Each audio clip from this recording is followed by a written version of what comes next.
Welcome to NightLamp's reading of Mastery of Fate, copyright 1907, written by Christian Daa Larson. Part 8. Every person finds himself in a certain environment, in a certain physical condition, in certain mental states, with certain abilities and opportunities, and with certain obstacles and limitations. In a world with others, he finds himself in a world of his own, and he calls this world his fate. But what is the cause of it all? He knows that he is responsible for some of it, but he is quite sure he is not responsible for all of it. But who is? He wishes to know, in order that he may eliminate the undesirable and constantly improve upon that which he wishes to retain. When we analyze fate, we find that it has 4 distinct parts, each of which comes from its own individual cause. The first is the creations of nature that man has voluntarily entered into. The second is the creations of the race that man as an individual has accepted as his own. The third is the creations of certain individuals to which man has closely related himself. And the fourth is the creations of the individual himself.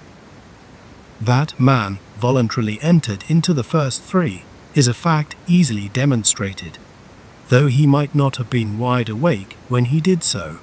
Those parts of your fate that you have not created, you have selected, though too often you made your selection in the dark.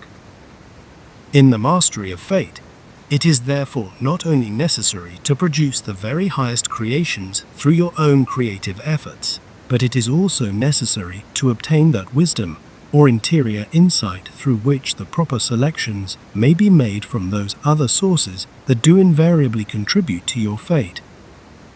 Those creations of nature that we may find in our own environment are filled with unlimited possibilities, whether they appear favorable or not.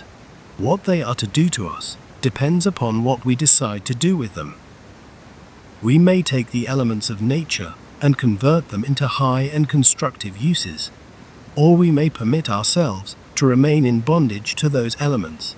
The bondage, however, is not produced by nature, but the way we relate ourselves to nature.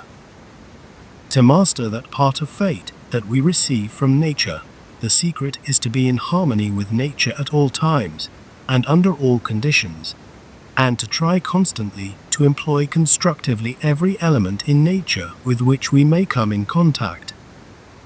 That part of fate that has been received from the race is called heredity, and is usually looked upon as a permanent factor in life, but there is no heredity that cannot be changed.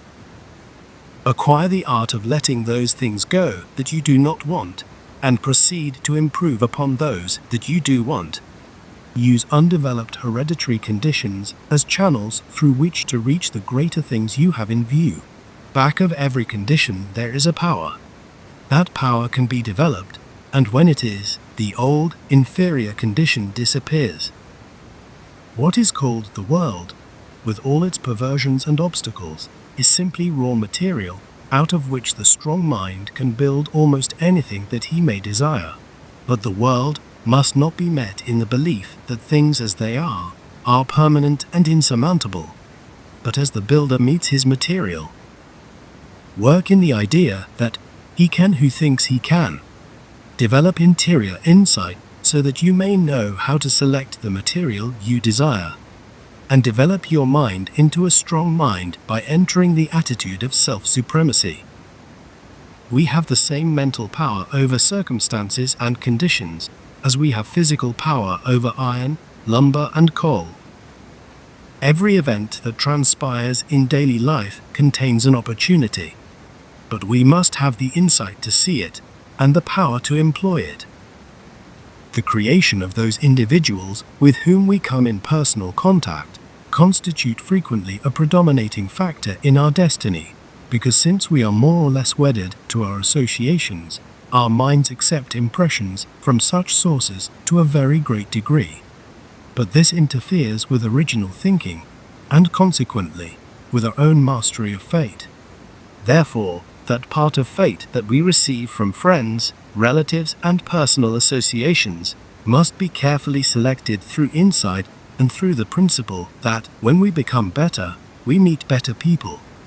Instead of being indiscriminately influenced by our friends, we should accept their mental gifts as we accept their hospitable repast, to be masticated, digested, and assimilated by ourselves.